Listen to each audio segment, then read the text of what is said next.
Good evening, everyone, and welcome to round 6 of the Porsche Cup here on SRW TV, brought to you by DSL Welding. Tonight, we are at Circuit Zolder in Belgium, a relatively short track, one of my favorites on iRacing. Tonight, I am joined by, not Todd, I'm joined by actually Stefan McCartan, who has joined us in the comms box. We're having a bit of a delayed stream. We had some technical difficulties last night, but Nathan is all good and ready to go, and he is once again behind the scenes for us tonight. Stefan, you raced in this last night, because this all happened last night. Tell us how you reckon this track is for racing. Yeah, no, it's pretty good. It's hard to overtake, especially in these bigger, wider cars. But it's definitely a track that rewards your qualifying pace, but also consistency.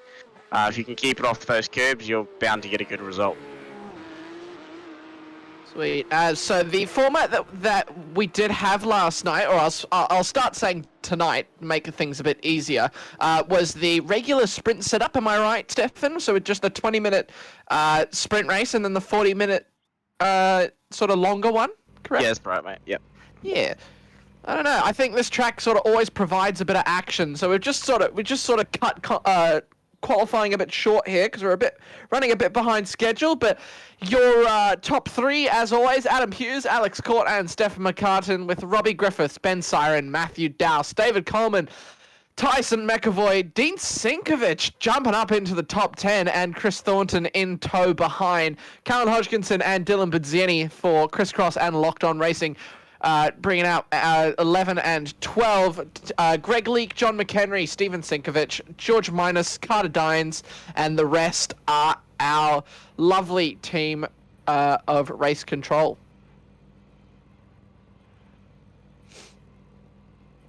How was your start here, Stefan? I won't lie, I'm actually a bit unsure of how to commentate with you, especially being in here. You know all the spoilers. That's right. I won't give you any spoilers. I've given Nathan a couple of heads up of maybe some things we can look at, but I do get a pretty good start here. But all round the top three go away pretty well. So I think it's definitely, as I was saying to Nathan, you look further back in the pack and you'll see a bit more action in this particular race. I'm sure we will. This track has always provided action personally for myself, whether it was F3, when it was actually the HPDs for the Jimmy's 23 Hours Zolder. I didn't make a team, but I was close to it. I had there was a little qualifying that I did. The M8, when there was the GTE series with just the BMW M8, that thing took around here. Versed Andre Heimgartner actually around here in that car. That was actually quite fun. But it's, one of my favorites on iRacing. I feel like it's got really, really just good flow and just a fun vibe to it. Yeah, for sure. This is one of the few tracks that I actually enjoy driving a V8 supercar at. Which, for anyone that knows me, knows that I don't enjoy driving the V8 supercar. So, yeah. Well, I believe we should be getting underway any moment now. I don't think we've got 5 red lights, but we do get away and racing here for round 6 of the SRW DSL Welding Porsche Cup Championship. Coming through turn 1 and 2, pretty clean, smooth sailing. We're on board with Dean Sinkovich, who's already up into P8, drops down into P9 through the double right-hander. They come into the next right-hander, which is a very a bit of a touchy one. Who's that diving up the inside? It looks like it's Callan Hodgkinson on Dean, and a couple of the boys going wide. Out the front is Adam Hughes. Stefan, you got a really good start getting up into P2. Alex Court in tow just behind. As we're going to watch Dean, as he has a bit of a lock-up and absolutely flies through the chicane, and unfortunately gets rolled by, I believe that is, I don't know who it was. Pretty sure it was Christopher Thornton there. Unfortunately got caught up there and Dean's little mishap. Oh, God. A bit of chaos already on the opening laps. Robbie Griffiths had a good start. He's maintained his P4. He's dropped back about 2.5 seconds, but Ben Siren is close in tow as well. Stefan, I don't know how your connection is to the stream, but mine is kind of slacking at the moment. It's a bit jittery, so I don't know if that's my side or whose side that is, but side by side into the final chicane. That's good little battle between you and Adam. Was it a long battle? Did it last? Oh, Alex getting a bit touchy. I'm not going to give away too many spoilers, but no, it doesn't last. Yeah, there's something else that happens a little bit further on, unfortunately. But we were having a great battle here. All three of us were pulling away from Robbie Griffiths and Benjamin Siren behind us. It seems that you three seem to always have some good respect for each other and some good battles each race. I don't know how you know how it is on track, rather, because we only get the aftermath in the comms box. I don't know how heated it is on track, but looks like Callan Hodgkinson there just getting a bit of a slowdown. If you take too much of the first corner, you will get a slowdown, but it was, a safety car that was brought out, sorry. And that was because of Dean's roll, and this is in the 20-minute race, so an interesting safety car to say the least. But how was it, Stefan, on track? Yeah, that's pretty good. Like, it's always hard racing, and unfortunately sometimes that does result in crashes and incidents and stuff that I don't think any of them are obviously intentional. It's just some of the side effects of when you are so close in pace and battling hard, especially at the sort of tracks we've been at where you're traction limited a lot of the time and you're sliding the car to be fast. It's like us three up the front there, myself, Adam, Alex, and you can chuck in Matty Dowson there as well, and Robbie Griffiths, Benjamin Sign, those sort of. Yeah, I was about to say Robbie Griffiths as well. Yeah, he's been awesome the last couple of weeks. Yeah, those are sort of the top six that are always near the front consistently, I'd say, in the series, and then others will jump up when, obviously, if we get into accidents and that sort of stuff. We've all got pretty good respect for each other. I haven't had anyone, blow up in comms and stuff during the race regarding any of the crashes, and obviously we've got race control there to deal with all the aftermath and that side of it as well. So I think the respect's pretty good, but 4 rounds left after this one. It's going to probably start getting. The championship's still really close. Adam's got a bit of a gap on everyone, but I think second back to almost 8th or 9th in the points is only covered by 200 points with 2 triple point enduro rounds to go. It's going to get feisty as we go back to green here. It's going to get very feisty, I reckon, with Adam, of course, leading the championship. There's a little battle between you and Alex going on, I believe. Is that something that's usually on your mind when you're racing, or? No, not really. I just try and drive my pace, drive my race, and wherever I end up is where I end up, sort of thing. Yeah. Not too focused on the championship then? No, not really. Like, I know who I need to beat and who I need to be in front of, and unfortunately one of those is Adam, who it's hard to do. It's hard to be in front of when he's so fast in quali, and then you get a track like Zolder where you could have the draft the whole race and you can't pass him because it's just what a track it is. That is the nature of Zolder. Yeah, exactly. So it looks like I go 3 wide into the chicane. Almost 3 wide, work. Yeah, at the back there. Tyson McAvoy being overtaken by Matty Doust at the back. What a nice move from Matty Doust. He's proven himself the last couple of weeks, Matty. He's done very, very well. Even though he has sometimes been caught out at the back, he's had, I believe he had a race win last week, and that was a good stepping stone for him. So, we should be expecting to see him up the front, the next couple of weeks, I reckon. Yeah, and he did mention that he doesn't get a lot of time to practice as well. So, if he did get the time to practice, you can only imagine what sort of pace he might actually, be pulling and stuff. And obviously with Alex being his teammate, he's got someone quick there that he can bounce off as well for, setups and just general tips and tricks of that sort of stuff. So yeah, it definitely helps having another teammate that pushes you as well, like I have with Adam. As it looks like I've got a bit of a spinner there as well. I believe that was David Coleman. Yeah, it was who had a spin. There. Yeah, so it's good battles. This championship's always been good, even last season. Me and Adam were neck and neck until that last round at Bathurst, where I think I needed to finish 11th, and I needed to win, and he finished 11th. And halfway through the race, it was doing that. So it's kind of, this championship won't be done until I think the last round again, due to the triple points enduro. So it's going to be fun. There's some tight tracks coming up in Zandvoort and Snetterton, and even Imola to a degree. So it's Imola's going to be exciting. Imola's going to be very, very exciting. One of the tracks that I think in an F1 car, you know, you can hammer it around, but I think in the Porsche Cup, I think it was actually this week. The Porsche Cup was actually at Imola. Was it not? I think it's at Alton this week. Oh, okay. Sorry, my apologies. Might be GT3s. I don't know. Going past Dylan here. Dylan cleared it up pretty easy. Lovely move. Now this hairpin, talk us through it, Stefan, because it's a tricky one. Yeah, it is. If you sort of breaking it around that 100-meter board, depending on obviously capabilities and that sort of stuff, but if you go on that line that Chris does, that's the optimal line. You just want to go about half a tyre width onto that curb and then accelerate hard out to the exit curb. If you go and take too much curb, you'll bounce, and then if you try and floor it, you will just spin. It's a sketchy entry there to the pits by David, but it's a good tight corner. It's a good overtaking pass if you really want to send it up the inside of someone as well. But it's so hard. You got to focus on the exit because you're going up to another chicane, which is another obviously passing opportunity. So it's tricky. Yeah, it certainly looks it, and as well as these chicanes as well are incredibly tough to maneuver. Was floor damage? Did floor damage come into play with anyone, or are these cars just a little bit too high off the ground for floor damage or anything like that? If you do a Dean Sinkovich, definitely floor damage is an option. Well, nah, he got rolled, so I think it's a little bit different there, but. No, if you can keep it on two wheels, you're pretty safe with these things. In terms of floor damage, they're pretty beastie, and with the iRacing update a couple of weeks ago, they sort of changed the damage to be a bit more equal between the front and the rear. So, no, it's not really worse. It's nowhere near as much of an issue as it was for radicals.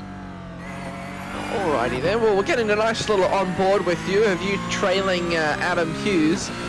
What's it like actually driving behind him? Do you get sort of, because I know personally if I'm driving behind somebody who's a bit faster than me, I sometimes get caught up in a little bit of a trance and end up maybe making a little mistakes that I usually wouldn't. Does that ever happen or anything, or? Oh, sorry. Yeah, so obviously Adam is quicker than me. I'm going to openly admit that. But it's, oh, you got Matty Douse trying to go the inside. Matty Douse going on a move for Greg Leake. This is an awesome little battle. Matty Douse really proving his pace, and he will get, I reckon, past him. He's going to cut to the inside here of Greg Leake. Is he going to be able to get the move done? No, that is the nature of Zolder. Just not able to get that move done. Is he going to be able to get it done after the straight? Now Greg Leake is going to be defending. Matt Douse going to the grass to try and get past. He's able to hold on to the car, and he just tucks behind. Maybe a bit of a lock up there. This is shaping up to be a little bit of a battle here, Stefan. Maybe you didn't touch this one last night. Sorry to interrupt you. No, you're good. It's definitely a bit of a feisty battle. It's the old pass in the grass maneuver trying to happen there with Matty Douse. It's just, yeah, this is just showing us what Zolder's like. It's so hard to pass. Obviously, Matty's got the pace on Greg, but he's got to find that opportunity and try and set him up as he might send it up the inside into the chicane. He's already made a pass here on Dylan. Is he going to go up the inside? Yeah, he is going to go up the inside, side by side. Look at that. Holds it tight, and a lovely, lovely move. Great driving from both drivers to give each other room, and it was a great move in the end. Ben Siren sitting in P3. Oh, we missed it. So that was... So talk us through it, Stefan, because I know you were involved in it, and you did talk about it with us earlier. You and Alex had it coming together. Now try and be neutral in the situation. Oh yeah, it was just Alex just went a bit too hard into that last corner, and I didn't really see him, so I just sort of took my normal turn in, and they just made contact. But he did a full readdress, as you guys can see on stream there. It looks like Greg spun off onto the inside of turn 1 as well. So it was just I don't know if I braked early or he braked late. I didn't really look into it much, but yeah, is what it is. He readdressed the position, so no harm, no foul in a way. No worries then. We'll stay on board with you for a little bit now and watch this little battle. Looks like you have quite a bit of damage on that front end of that car. So he hit you on the front, did he? No, it was in the rear. That's just from me annihilating curbs. But it doesn't. Wow. It hasn't actually affected the car in any way. It just looks hideous. Interesting how the damage model works in this simulator. Not a game. This is an interesting one, that's for sure.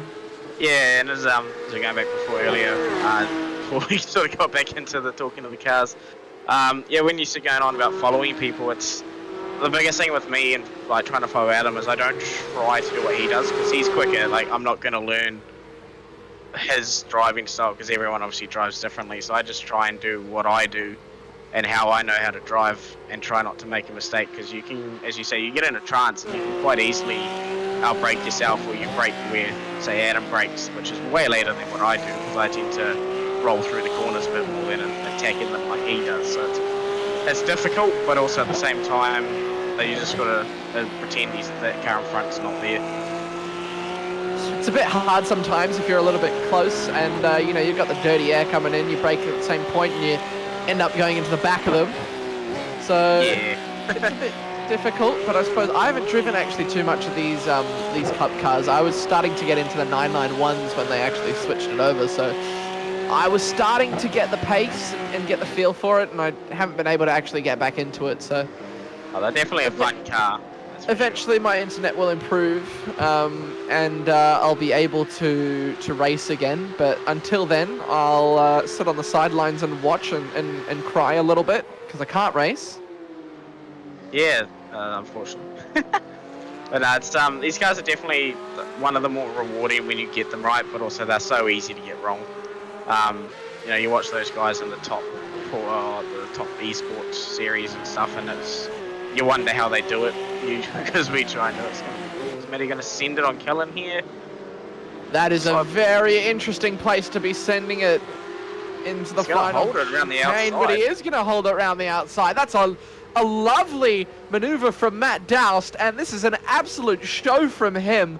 This is some awesome driving through the field from Matt Doust, and he really is proving the type of driver that he is, and he is one of those top 5, and currently in P7. He's got a good set of legs on him, and he'll continue to prove to us that he does deserve to be in that top 5. Yeah, he's definitely a bit of out of position there, being a bit further back than what he was. But no, I think he's going to keep going, charging forward through, and it's also a reverse top 10. So if he sort of stays where he is, he'll also be at the front for that next race as well. Yeah, it seems to benefit. You usually start from the back of that top 10, and you say you enjoy going through the field, but is there any time where you want to start at the front? Actually, I know there was the 1 week where you finished P10 and then started at the front. Do you prefer it, or do you rather go through the field? It really depends on the track. So if you're on for example, Hockenheim, where it's all open, bit of draft and that sort of stuff, I would rather start in 10th-ish position and work my way through. I'm happy to take that. I suppose the negative part of winning around the first race in this format, but at a track like Zolder, if I was in, say, Callan Hodgkinson's or even Steven Sinkovic's place right now in 10th, I wouldn't try too hard to catch the cars in front, but almost defend with your life to keep that 10th, because track position is so key around this track. You can be a second and a half, 2 seconds slower and still be in front of a car purely just because of the nature of Zolder. Yeah, it's just the layout of this track. It's crazy how difficult it actually is to pass around here. You would think, smaller track, that it's, it could be a little bit easier if you've got the pace, but it sort of turns into a little bit of Monaco where there's just no space to pass. Am I wrong? Yeah, you've really got to set someone up, and if you are, considerably faster, you've got to use your traction and, using different lines, and you've got to just work the car a bit harder, so you've got to not kill your tyres at the same time. So although Zolder doesn't have a lot of passing opportunities, there is if you can make it work, essentially. And obviously if you've got good respect with the guys around you, if they know you're quicker, they might let you go. But that top 5, when it gets to the nitty gritty side of it, their car will be 5 cars wide and you won't be able to pass them. Yeah, Alex is usually really good at making that car 5, almost 6 car widths wide. It's probably horrible English, but I don't care. What's it like actually getting past him and then defending from him as well? Because I know Adam's usually on pole, and you two sort of fight for P2 most of the time. Unless something happens to Adam, at least Nice from move my down the outside, experience. but even there at the end, man. Yeah, it's good. It's like when I drive, I don't look in my mirrors. Like, I generally don't, like, in my rearview mirror. Like, if there's a car behind me, obviously I've got my as most I think people will use as their radars and that sort of stuff from third-party overlay companies. It's I have that, so if it says, on the car and left, car right, I know they've trying to make a pass, but I don't actually look in my rearview mirror to see how close they are at relatives. Like, if I'm in a chasing mode and like if I've got someone in front of me I want to chase, like Adam, I try to chase them and keep the old eyes forward sort of mentality. If I'm in, say, P1 defending, then I'll be a little bit more mirror driving, but for the most part I try to just keep my eyes forward. Like in the situation right now where I'm chasing down Ben, I have all eyes on Ben and not even worrying about Alex. If Alex sends it, then I'll just adjust where I can, sort of thing. So you don't look in the mirror, so like if I suppose rather than looking at the mirror, I suppose you would be looking at your relative, because that's part of my driving style, I suppose, in a way, is always checking I was always checking the relatives to see how much I was losing in a sector versus gaining in a sector. Was I quicker than this person in this sector, or slower in that one? So I don't know, I was always just trying to chase or pull away, and I was always curious to see where I was faster, where I was slower, where I could improve. Yeah, I personally use race laps, which gives me a head-to-head versus the car in front and behind, sector by sector. So for what you've just said, that's sort of what I probably more look at than a relative with the actual mirrors. I look at what sector I'm stronger at and what sector I'm weak at. Like at this particular track versus Adam and even Alex. Alex was extremely quick in the second half of the lap, but I was quicker in the first half. So it was, and I think that was sort of balances itself out type of thing. Yeah, I think that was purely down to setup. Like I was running, I think it was 8 wing for this. I'm not sure where everyone else was running.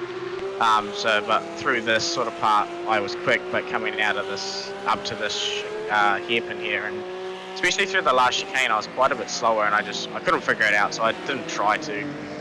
So I was a lot closer to being there than I thought. So it's just sort of, I just dealt with what pace I had and just tried to keep consistent. And as you'll see, I went on with Ben. On board with Ben. No, you didn't jump in front of him. The 9.5 Sim Sport driver and the crisscross driver chasing him down. Tell us about the Fishy Boys, actually, because we haven't actually seen too much of Robbie Griffiths. That's Alex and you going at it through turn 1. Some great defending from you and some good battling.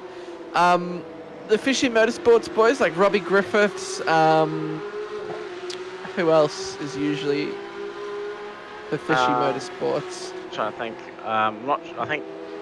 Can't remember if there's anyone else in the Porsches, but you've also got the name slips my mind now in the F3s. They don't normally race against. Yeah, that'll come back to me tomorrow probably. For sure. I think Siren's 959. I'm not really sure, but every time I'm racing against Robbie, he's always been good. Who is also in the F3s. I've never had any issue with anyone from the fishing camp, and I've always raced them hard and fair. To be fair, I've never really had any issues with anyone in this league. It's a great league for anyone, so if anyone's looking for it, that's a bit of contact between Steven and Greg Lee. Team Greg getting a little bit close for comfort there with the SRW car. Now Team Greg as well has become Greg Leake's car, as I like to say, is Lightning McQueen, purely because of the red. There's a big lock up there from Ben Siren. Alex trying to get around him, and he does manage to get around him nice and clean through the final chicane. Finish. There it is. Yeah. So yeah, you guys got the moves done on the final corners. So you took out P3, so not bad. And that's Matt Doust being passed by Carter Dines on the final corner, I believe. Am I correct in saying that? I think Carter was defending that position, taking the inside, and Matty was trying to go around the outside. He almost made it. If he hadn't quite locked those rears up, Greg's going deep again under the brakes, trying to get more free advertising of his front bumper. For the SRW guy. Now, yeah, Team Greg has been sort of is almost like a cult classic almost, but not, of course. The Team Greg, I always say Team Greg, and I always say it twice. I don't know, it just seems funny to me. I just love the name Team Greg. It's great. They have minimal sponsors. Their car looks brilliant. You're not wrong. Not wrong at all. And it's going to be interesting for this next one. You got J-Mac on pole. So David Coleman as well was one of the Fishy Motorsports guys. Apologies to David. Sorry to interrupt. Apologies to you, David, for forgetting you completely. Yeah, I wasn't sure if he was 959 or not, so I wasn't going to say it. Well, yeah, so that was the first heat. Apologies that we're not really talking about much of the action. It's a little bit hard personally to comment on it with Stefan here when he knows what's going on. I feel a bit stupid sometimes, but I'm sure I'll do a little bit more in the next race. So Adam taking out the race win. It's a custom site, one that you're always accustomed to seeing. Robbie Griffiths taking out P2. Always love to see him up on the podium. Stefan coming home P3. Alex Court P4, Ben Zyron, Callan Hodgkinson, Carter Dines, Matt Doust, Tyson McAvoy, and John McHenry rounding up the top 10. So John will start on pole, and Adam is on Facebook saying, "Go the Stefan McCartan." So he's there. He's giving you the support. He knows what's happened, but the support's there. Good old Adam. I would have said. Adam, do you want to jump in with us? I'll see if I can get him in. He's also in this particular round. Adam is racing for Jev, his dog. So if you guys ever see he's changed his livery on the front of his bonnet for his dog, who was having some seizures. She seems to be alright now, but it was sort of a tribute to the custom. There you go. A bit of a tribute. I hope your dog's okay, Adam. I've also had a dog have seizures and stuff. And I've been woken up in the middle of the night to my dad screaming, "Go get a blanket or something," because the dog's having a seizure. It's not a fun thing. So my thoughts are with you, mate. Always, it's a family member right there, a dog. So thoughts are with you. Yeah, I'll see if I can get him in to talk for a little bit as well. If he wants to respond to messages. Shots fired. Just a little bit. Just a little bit.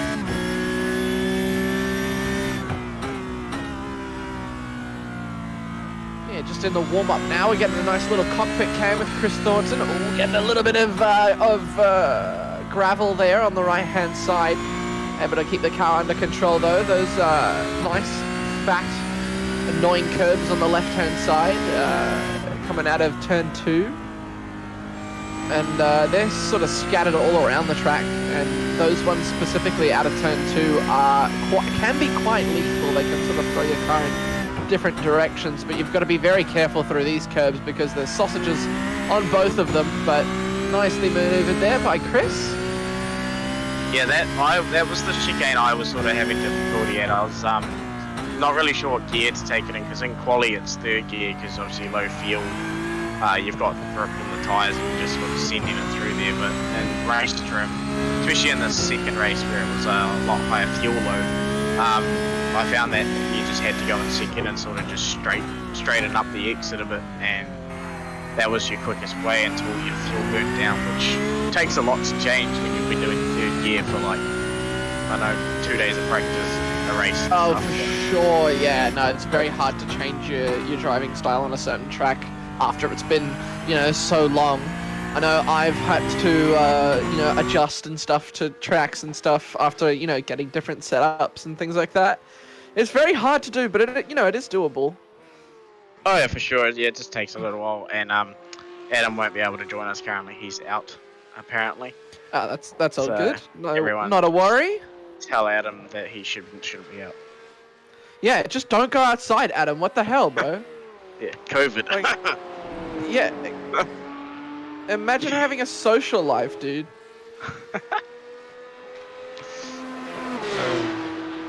So it's the second race is good. Obviously, I'm not going to give anything away at all. But it was good from my perspective. A few others probably disagree, but it's quite an eventful race. So hopefully we'll try and put a show on for you guys. Obviously, it is a bit difficult to commentate post race, especially when I know I know what's happening. Yeah, but, no, my fear is I'm going to pass it to you, and you're going to say, just coming into this next corner, you'll see. And I'm just like, oh, well, fuck. There's my job gone. Yeah. I've given Nathan a couple of pointers for producing of things that happen, so we'll try and get the action. Unfortunately, doing it from a replay, we can't have any DSL welding action replays.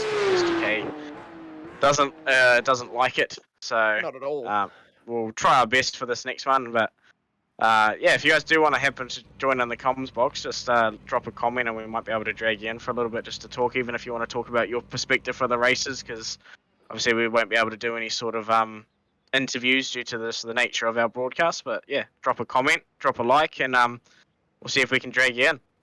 Exactly right. Yeah, I'm happy to get anyone in to talk about their experiences with the race. I feel like this is more of like almost like a podcast. I'm feeling very much podcast vibes. We just sort of got some nice racing in the background. We're just having a little yarn, you know. That's half a commentary, isn't it? Now, this isn't the correct grid. The correct grid is actually John McHenry on pole.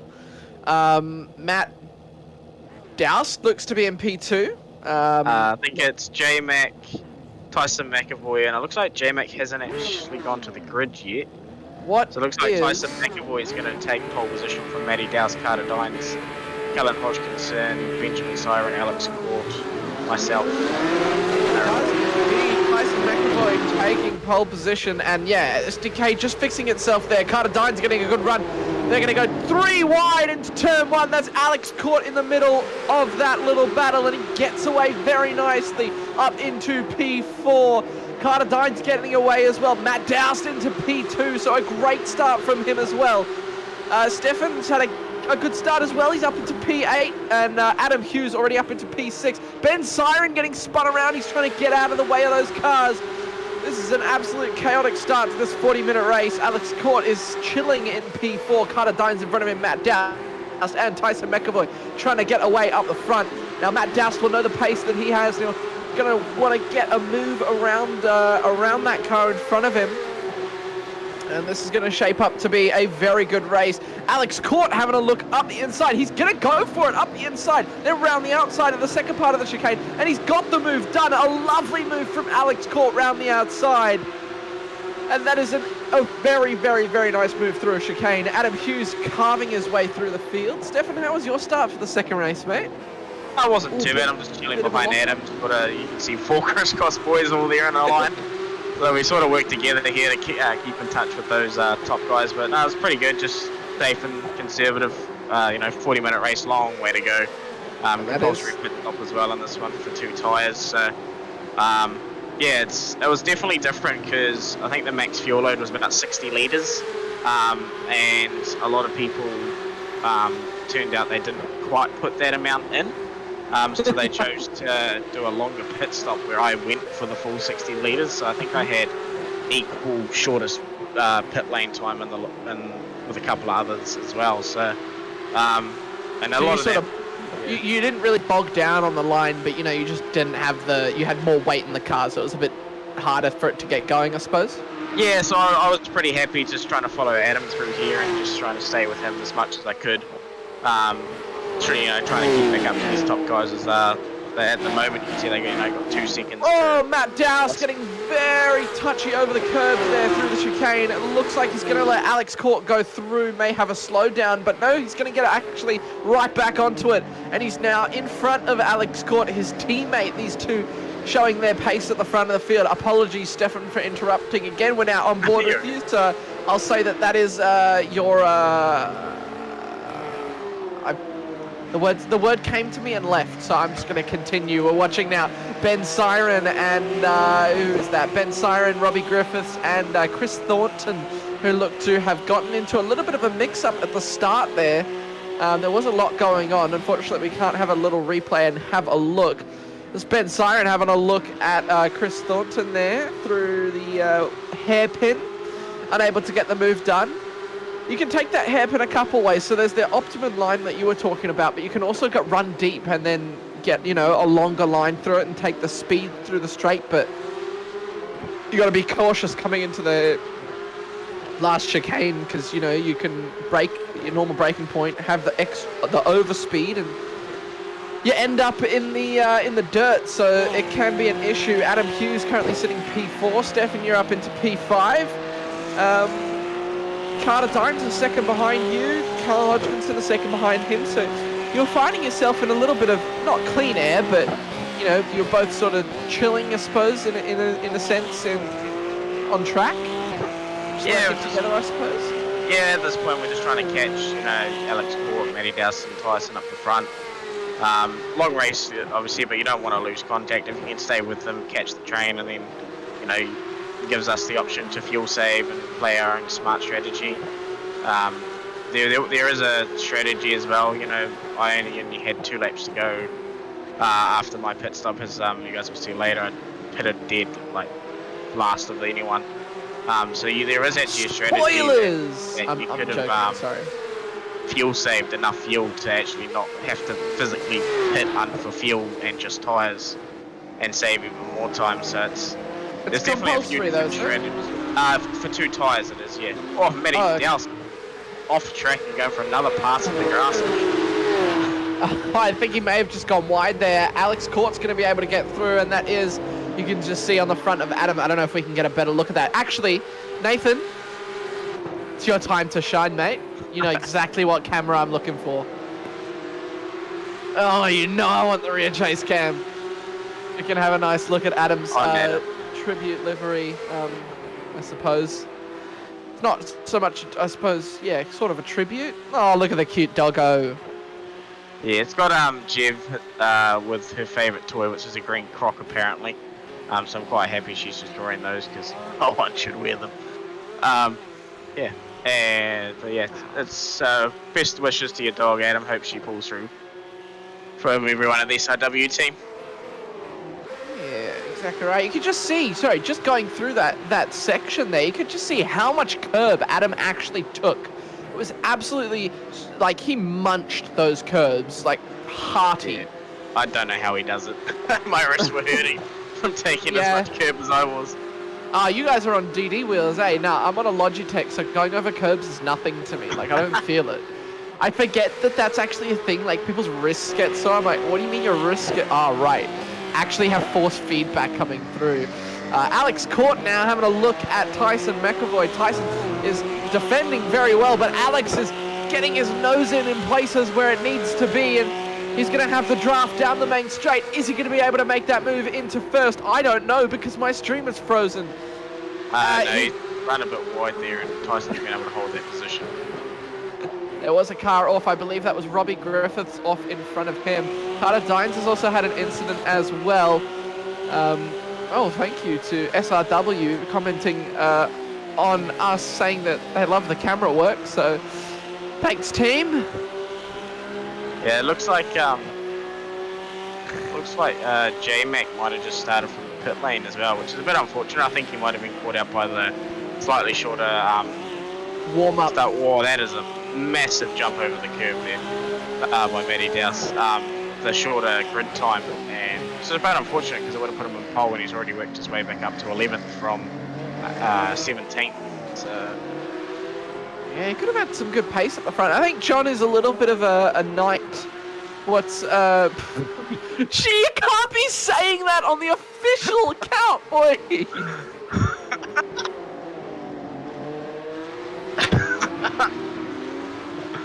For anyone that wants to know what we're on about, just go have a look at the comment section of the stream. Comments on Facebook. I think Brad has definitely had a Brad in the chat. Bradley Wall, number 22. I think he's had a couple too many, mate. You need to go for a walk, mate. Go for a walk around the block and come back. Sober up, glass of water and go for a walk. Oh. Yeah, I think John is a little bit of a, oh, that's the word I'm looking for. He's a little bit of a dark horse. He sort of goes unnoticed, but he does have the pace to be, you know, fighting up there. But I think he doesn't like the spotlight on him, so I think that's why he chooses to start behind. Yeah, possibly. It's obviously being that reverse grid, sometimes it does work out. But yeah, I'll let you take this one and call this corner here. Oh, it's a little bit of contact there from Alex Court with Tyson McAvoy. That's Adam Hughes having a look at Matty Dowse. He's going to break very late. They're almost side by side. And there's big contact with Tyson McAvoy and Alex Court and Adam Hughes. Stefan is able to run away into the lead. And Tyson is able to get back on track into P2. But Stefan is already gone. And you were saying, Stefan, that an incident did happen. And I think that is the incident that you were talking about where there was absolute chaos in front of you, and I think that was just a case of right place, right time. Oh, absolutely. It's nice to be on the receiving end of the seas parting for a change. Normally, reverse grids is me spinning for some reason, so it's a nice change. Bit unfortunate for obviously those four there with Matty Dowse and Alex sort of just coming together, both trying to avoid this two spinning cars in front of them. So I'll take it, but yeah, a bit unfortunate for a couple of the guys there just getting caught in. I don't think that's an overtake. I don't think that's an overtaking corner, to be honest. Like it's a chicane. You don't overtake at chicanes. Yeah. Unless you're clear, like proper clear for the car in front, like you're passing. Don't bother. Side by side through turn one. That's Callum Hodgkinson and David Coleman, making it look like light work. Great side by side battling from those two, and the Fishy Motorsports and Crisscross Racing doing some awesome work together. Sorry, I was wrong. It's not Bradley Wall. It is Steven Sinkovich, who was sitting in P10. Currently sitting P7. There was a couple of pit stops that happened. He also needs to get off the bevs and go have a little walk around, go have a glass of water. But I think he was just giving John a little bit of shit. So, you know, you come on in, Steven. You know, we know you want to come into the comms box, so come on and join us. Battle here. Yeah, a lot of people didn't realise, but this chicane is actually quite a nice passing opportunity because you only get off tracks if you cut the curbs. FYI. So like if you get forced wide or narrow or stuff, you can actually make it two by two through there versus that first chicane, which is just in my eyes it's a single line. Someone's got to back out of it, and if they don't, obviously we saw what happened there with those four guys. So it's this is just another aspect of Zolder. Is you got three chicanes, all three of them different in terms of whether you can pass and go side by side or not. Yeah, I think it is. I think you're right there. It is sort of a straight. It's a one-line corner. You know, you take a little bit of curve from the left, a little bit of curve from the right, and then you're done. You take two cars through there, you're going to lose way too much time to both the cars in front and behind, and B, there's most likely going to be contact. So there's not really much benefit in doing what has happened, and that is what happens. You end up having that incident, which is unfortunate because those guys are quick, and Matt Dowse were, he's now sitting P13. He was showing how quick he is, and it's unfortunate. It is. I think both Matty Dowse and Alex Court have pitted now and taken the compulsory pit stop after that to use their respective fast repairs as well to repair any damage from those crashes. So be interesting to see what sort of lap times these guys pull out. I know I was doing consistent low 131s to the whole stint. Was sort of the lap time I was aiming for. So, and they did gain a bit of time. So they're obviously pushing hard now as well to gain that time back that they would have lost from that crash. As we see Adam here trying to make a move up on Greg as well into the hairpin. He will make that move done. Adam actually had to brake into that, just coming out of that section just before the kink and the left-hander. He actually had to brake because he had that much more speed over Greg, the car in front of him, which just, shows his skill compared to the other drivers. Now, I'm not trying to put the other drivers down. Adam just is in that sort of league of his own. He's just that good, I suppose. Yeah, a lot of it comes down to obviously equipment. We obviously have as well, like me and Ed, as we were saying, are both on some Magic M10 direct drives, and I believe he's on the top of the line Fanatec pedal I think he's top sport elite. Podium. Not really sure. He's on good set of Fanatec pedals anyway, but I know they're not the V3, so they obviously help a lot as well. CSL Elite. Yeah, I think that's the ones. So, you know, they help a lot with modulating. The more feel you have in the pedals, obviously, the better braking modulation and throttle modulation you can have, which in a car like this is worth so much crucial. time. Yeah, it's worth so much crucial. time. What pedals do you have, Stefan? So I've got the Thrustmaster TLCM load cells. Oh, yo! Same. So yeah, they're a good set for anyone that wants to get into sort of an entry level load cell without spending the thousands. 100%, bro. They are honestly one of the best load cell brakes you can get, I think, for the money. Yeah, value for money, definitely. This is not sponsored, but you know, Thrustmaster. if you want to throw us, if you want to throw us a little bit of a sponsorship, you know, Thrustmaster. I'm always taking direct drive emails. wheel when it comes in. Yeah, I'm always taking emails. You know, I'm always happy to take sponsorship. Anyway, back to the point. The TLCMs, yeah, they're actually really, really good. They come with what's it, 3 or 4 or 5 different springs that you can interchange for your brake. So I've got, I don't know what you run. I run the double red, so I got the 100 kilo load cell going. I run the red bottom with the washer and the black spring on the top. I used to run that, and I run 3 washers in between. But trust me, go to double red, Stefan, and change it up. I can't, unfortunately, due to previous real life crashes. My leg is pretty well fucked. So. Oh. Yeah, I've got titanium plates in my leg, so it's that'll do it. Hard to hit 100 kilos. That'll do it. Yeah. That'll definitely do it. Yeah. I originally also had the red and the black. We're just watching a 3-way battle between Dean Sinkovich, Steven Sinkovich, and John McHenry as well. Sorry, no, Ben Siren, Dean Sinkovich, and John McHenry. Apologies for getting that mixed up. Nice little 3-way battle here. Yeah, I think I went with just the stock standard, and then I chucked in the one red with the black, which is the stiffer one, eh? Yeah. Yeah, and then I got sick of it, and I went with the double red, and I haven't looked back since. It's been awesome. And I was almost at actually 100% brake force. So there's a system that Thrustmaster uses that you can, you know, adjust. I'm saying for the viewers. I know, of course, you know this, Stefan. Oh, it's big contact. Tyson McAvoy going into the back of Callan Hodgkinson, I believe. That is some big contact between those two. Not sure who it was actually.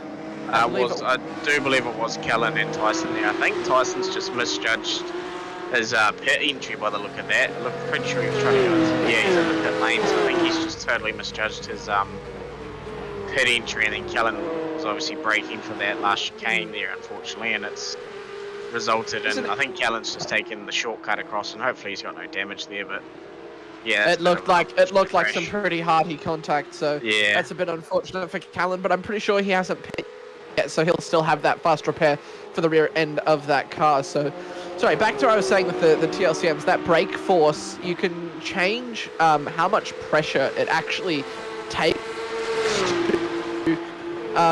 to go to full brake force, and basically 100 being a 1-to-1 ratio, you know, that 100 kilo load cell. I think I was sitting at around 92, 93 by the time that, and I race barefoot, so, you know, I've got no extra help in my feet. So I've, you know, I was right up there, almost ready to go to 100.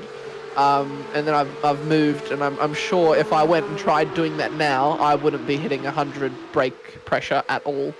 Yeah, I run about mid-80s with the spring and washer configuration that I run. I think mid-80s is a good middle ground, to be honest. Like, it's, you know, not too hard, not too soft. You know, you can press the... I'm quite rough with my pedals, so I like to run it quite high because I brake quite hard. But yeah, I think, yeah, the black and the red is usually, I think, the most common one, and then I think it's red. I don't think anyone uses white washer. With that. The white washer, white spring. But yeah, anyone who wants to get into some load cell pedals, you heard it here first. Some TLCMs will do you great. They're about, what, $350 to $450. Yeah, New Zealand. I think you can get New Zealand and like Australian, I suppose. Yeah, I got think- mine for I got mine for 360, but that's with the staff discount and on sale. Yeah, I think in Aussie you can get them as cheap as about 250, 300 from certain Oh, places. don't say that. Yeah. Oh, that is Oh, not the big track off. thing. Big off from Dean, mate. You can't be doing that. That's a shortcut. Takes it. I think he's had some PTSD from the first race and didn't want to take anyone out again. Yeah, he wanted to stay off those curbs, and he's dropped back into P9 as John McHenry, Ben Siren, and were able to go through. And I believe that was a Fishy Motorsports car. I believe that's Robbie Griffiths. Oh, apologies. Sorry. Yeah, it was Robbie, and Dean's just gone off as well, outbraked himself into that final corner. I believe Robbie's a lap down after taking his pit stop there, so he'll be trying to get back past these guys to try and get back on the lead lap and continue his way forward, chasing down George Minus in front of him. But Dean's come back on, he's going to take his pit stop. I think he might even have a little bit of damage here after dropping so many positions so quickly, but he'll jump into the pits. Yeah, that front left is that front left is quite damaged, so yeah, you were right there. Apologies, I breathed wrong and choked myself, so yeah, don't worry about me. I'm good now. He'll take his pit stop and get that fast repair as it's just trying to see who that's in front of him. I think that's Dylan. But Zini coming through the pits no, I believe that's John McHenry. I believe that's John McHenry. Would be John as well to be in first pit bay after being on provisional pole, I suppose, because he didn't actually grid up for this race. And got Tyson coming down the main straight with Matty Dowse right behind him as well. So that's a battle reignited essentially from the start after that bit of a crash, and everyone's obviously taking their pit stops now. So it'll be interesting with only halfway through the race to see how that battle goes. And Alex isn't too far behind them, about another 10 seconds roughly. So if they battle, Alex will catch them in a hurry as well. Yeah, Alex usually, that 14-second gap, you look away from it and you look back at it and it's down to a 4-second gap. So I'm sure that gap will close immensely as these two are battling very hard. Matt Dowse braking very late, almost making contact with that rear left of Tyson McAvoy, is able to get through cleanly both drivers. And that is some very, very hard racing. But again, I don't think you can make a move at that chicane. I don't know why these guys kept on going for it. Stefan, I don't know if you sort of knew why people were going for moves there. You lose time. You can see Alex Court's already caught up a second, almost two. And I don't know. Stefan, I don't know if you can shed some light on it. Why a lot of it comes down to the corner beforehand as we ride on board with Stephen and Benjamin here for a few more seconds. This next corner here sets up that run down the straight. So if you take a good line, as you can see there by Stephen there in the front, you take a nice wide line and got a nice run. But Benjamin, if you can hold that line tight and sort of drift out to the exit curb, you can get a nice run combined with the draft, and it just pulls you into the cars in front. Combine that with running, I'd assume everyone here would be running, semi-high wing around the 8 to 10 sort of area. It just pulls everyone up, so it's like almost opens them up to be sort of dive bombed, and a lot of people are obviously trying to take that opportunity, knowing that if they can get it, far enough up the inside to command track position, that the other car will essentially be forced onto the curbs. And there is a slowdown on that right-hand curve, which is quite vicious as well. So it's really comes down to that corner before and the sort of run and exit they get out of that. So we've got Stephen going into the pits. Yeah, he's going to take that fast repair. You can see there was quite a bit of damage on that rear end, and that was from the contact that we did. That was from the contact that we were able to see before. So Stephen up in P4 now. That is a sight I have not seen yet, but it is a very welcome sight, and I want to see it more. Yeah, it's always good to see other people up the front. It really is. As after that bit of an accident earlier in the race, I think it was Robbie Griffiths, Carter Dines, myself, and I believe it was Dylan in like P4. So, incidents like that lead to obviously a whole shuffle up of the leaderboard, which is good to see. good to see other people up the front. Yeah, Tyson McAvoy and Matt Doust able to run through there. Those boys are having a very nice little tidy battle between each other. You can see Alex Court now 11.7, 11.6 behind, so he's knocking down that time, and these two, the more they battle, is that something actually that comes across your mind when you're running through the field? Are you hoping that people battle so you can catch up, or, you know, they battle so they make a mistake and you can capitalize on it, or is that not something? Because that's something that sometimes comes through my mind is, like, yes, go on, battle so I can catch up a little bit, so catch a little bit after something.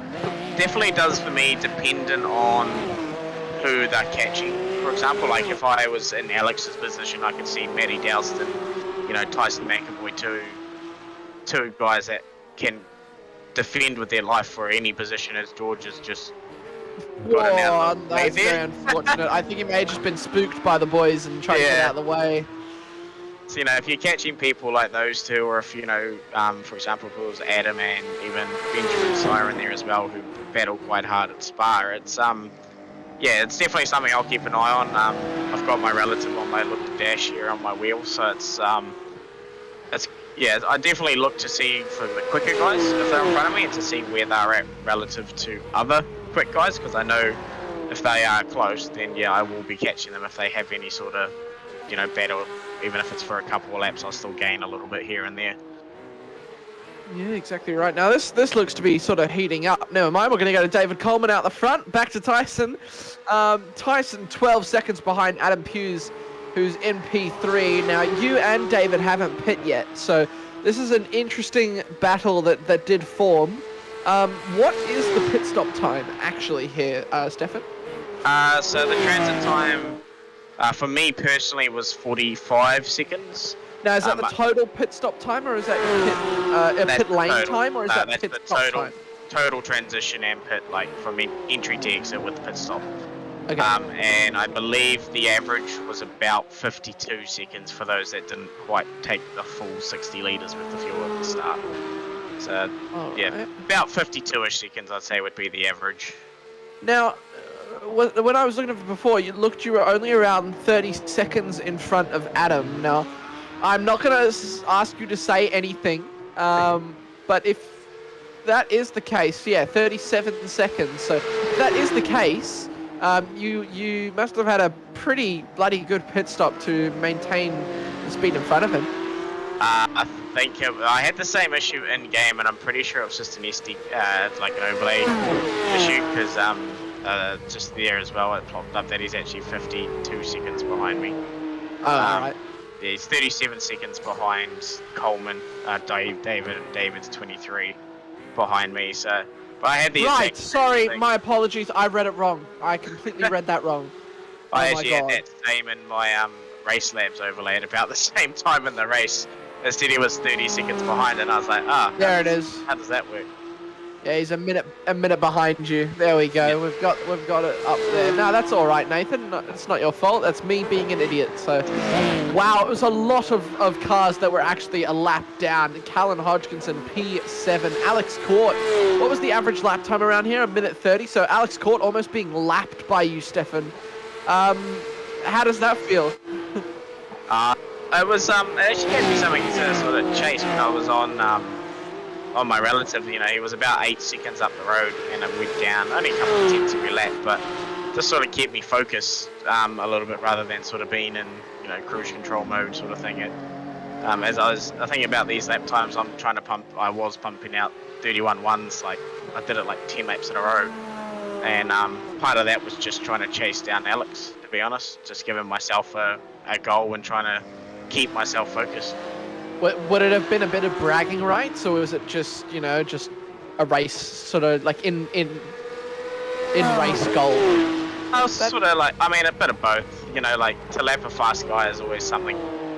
If you get to achieve that, it's always a little bit of a like achievement in itself. Obviously, I know there were crashes that have obviously inflicted pain to Alex and caused where he was, but you know, it's always nice to lap someone. So I'm not going to say it wouldn't give me joy if I happened to lap someone. You know, I'm a racer at the end of the day. I'm here to race and win by as much as I can. So yeah. Yeah, I won Petit Le Mans with my teammate. We won by 8 laps after starting P2, and we ran the safest race possible. In the sense where we didn't actually go for that many moves. We sort of just chilled behind all the rest of the cars, and then once we sort of found a bit of clean air, then we'd push. But I found it a little bit dissatisfying to win by that much, but also it was quite satisfying at the same time. Because, 10 hours, you've then won by 8 laps. Now, I found it dissatisfying because all the rest of the LMP2s, they had been crashed out or had an incident happen to them where we just hadn't had it. We had one issue, but we got back on track really quick and we had, laps installed, but I wanted there to be, somebody on our lap so that, it was a bit fun. But I suppose it was also satisfying because 10 hours, it was 7 p.m. to 7 a.m. and then I had work at like 11 o'clock the same day. So I got like 2 hours sleep. Yeah, it's the perks of endurance racing though. We won, I think it was like one of the, the 24-hour, not Le Mans, because you're not allowed to say that because I racing don't have the license to it. But I think it's like 3 laps in GTE, which we just, as you said, did the same thing, kept it clean. And it goes a long way in endurance racing versus, these 40-minute sprint races where the 20 minutes are just straight all-out fight. You go for every position. These 40 minutes, you can sort of do what I was doing at the start and just sort of hold a position and let pit strategy come to it a little bit. What a battle we are watching on screen at the moment. Sorry to interrupt you, Stefan. This is absolutely incredible. There's a little bit of damage actually on Matt Dow's car because these guys are getting so close to each other. They're bumping and going wheel to wheel. Absolutely hard out. This is an awesome battle to watch. You can see Matt Doust is right on the bumper of Tyson McAvoy. Is he going to make a move? Tyson puts that car in a perfect position, forces Matty Doust out to the right, and he's going to have to brake early, but he's going to try and hold it around the outside. My stream has frozen. Stefan, take it away.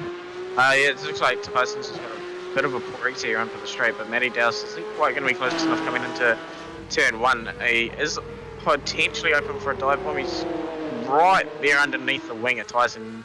That dirty air is not going to make it easier at a track like this. I think he's definitely a little bit quicker than Tyson for overall lap time. There's no doubt in that. As you can see there, he's got another good run and good exit coming into turn 3.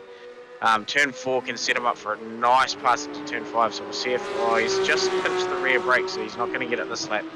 But these guys are having a cracking battle. Probably about 5 minutes worth there that they were separated after that little bit of an accident, but straight back into it after pit stops and been going at it for another 20 minutes. That's a lot of curb by Matty Dowsley going through that first chicane.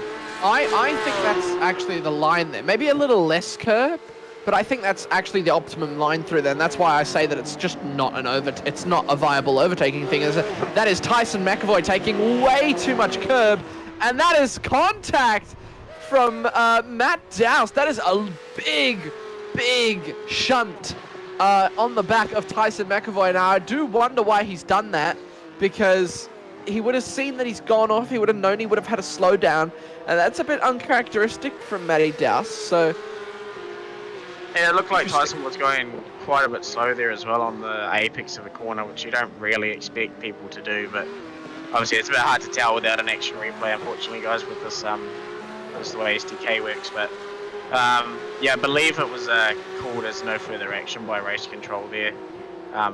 So it's just sort of, I think Tyson was trying to serve a slowdown, and Matty wasn't expecting him to slow down sort of there on the I think it'll be at the apex, I suppose you call it, of the corner. Yeah, I think Matty would have been expecting him to then bleed it off on the straight rather than in the corners, because yeah, for sure. Yeah, that's just, usually how it goes. I remember when I first started, I tried to bleed it off like in a corner and get hit and then just rage because I didn't know why. And oh bro, my learning curve has gone like almost like a heartbeat sensor. It's gone up and down constantly. There's always something that I learnt and then realized that it was wrong, or there was another way to do it that was better. So It's going to be then another, and it's gone down again because I haven't been racing. So it's going to be a fun ride to get back into. Yeah, for sure. One thing I always found as well, if you happen to be at an open track, say Hockenheim or Le Mans, the perfect example, if you get a slow down there, as long as it's safe to do so, obviously weaving in a straight line is a good way to get rid of a slowdown as well without losing huge amounts of time. That's true. As well, just for everyone's knowledge. Are we at Le Mans next week? Weaving in officials, though. Yes, we are at yes, we are at Le Mans. Except for F3s, they have been moved. That was me forgetting. That was me forgetting what round we were up to, and thinking because F3s have been moved to Snetterton 300 layout. Snetterton. It's a weird track name, eh? Yeah, so the F3s are at Snetterton.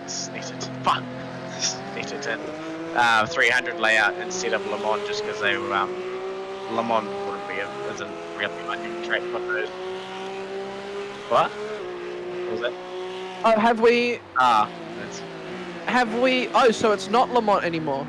No, not for the F3s. It is still for the Porsche Cup cars and the V8 Supercars. They still have their enduro 70-minute races there next week.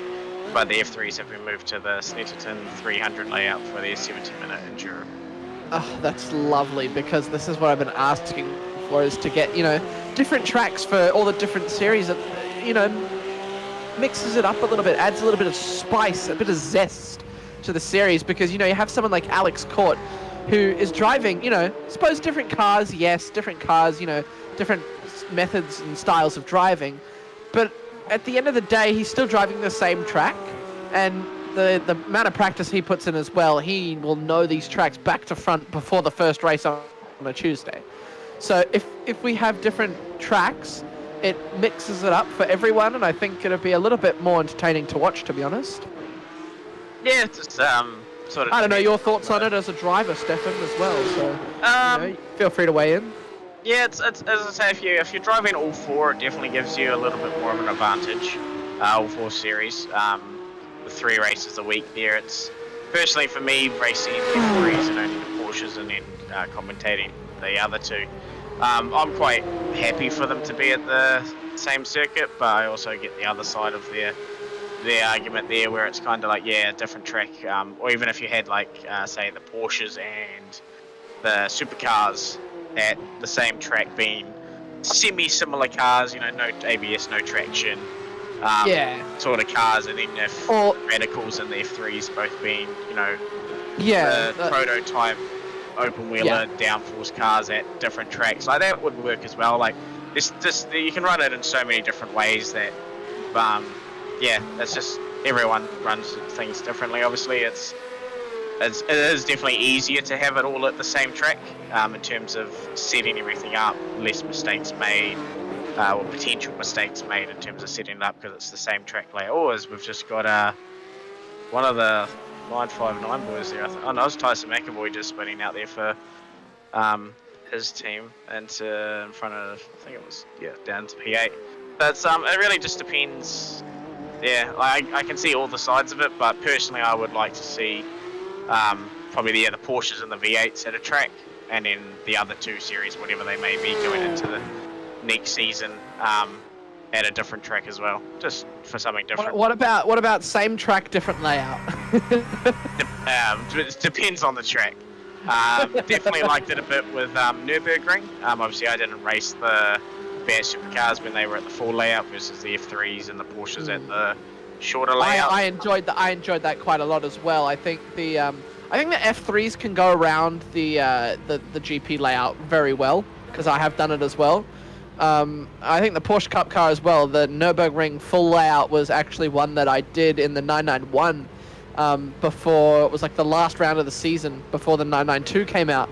And it's a very fun track to go around in a Cup car.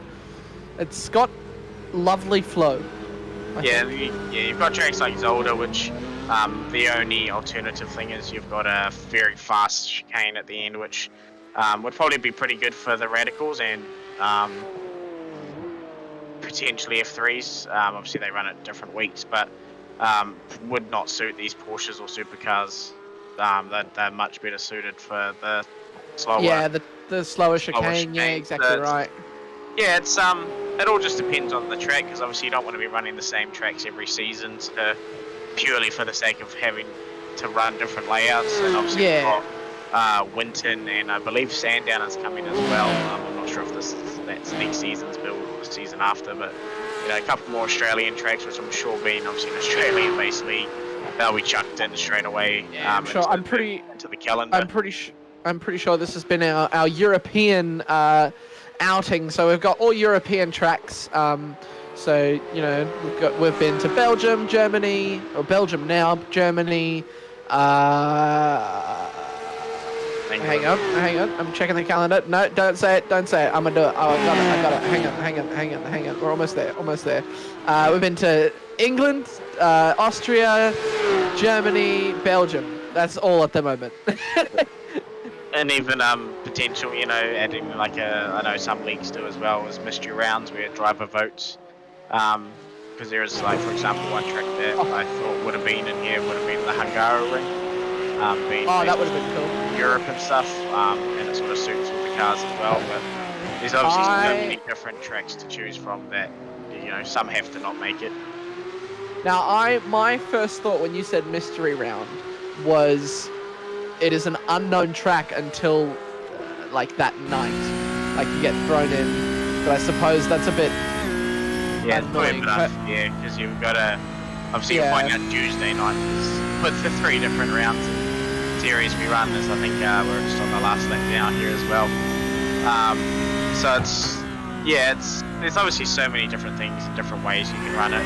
Obviously the second pitchers and all the admin guys here do a great job of what they're doing so far, and it's obviously showing with 20 guys on the track every week, if not more, especially for those supercars where we've obviously got the two supercars absolutely popping off, so we do enjoy it. And if anyone is watching and wants to get involved, we do we're currently closed for the season so far, but we always do have our Saturday night mayhem where everyone can get amongst it and get involved. Usually I actually love to give a little bit of a drive there, and I'm too competitive to screw around. The boys like to go into each other. I just into the distance, bro. I'm gone. I don't have time for that. I love to just win, so that's what I like to do on Saturday Night Mayhem, but it is mayhem for a reason, so feel free to come along as well. Make sure to like and subscribe to all of our pages as well. Facebook, YouTube, Twitch. Follow on Twitch, follow on Facebook, and like on Facebook, share. All links to everything are in the description. Nathan has told me 3 times now. Thank you, Nathan.